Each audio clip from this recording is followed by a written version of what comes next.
Bluetooth B360 nya. Oke, sudah kita keluarkan. Kita tinggal cek dalamnya. Oke, ini RAM-nya. Kemudian ini Vigen SATA M2. Nah, ini motherboardnya.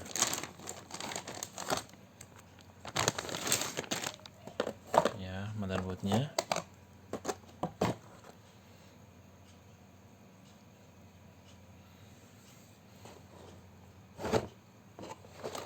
Arsenal Gaming.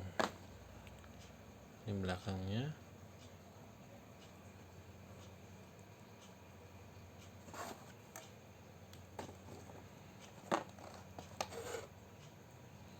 Nah, ini Mei 2019 WPG.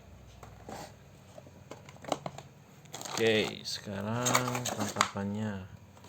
Ada kabel SATA, ada back panel, ada stiker, ada DVD. Oke, buku juga ada. Ini ya.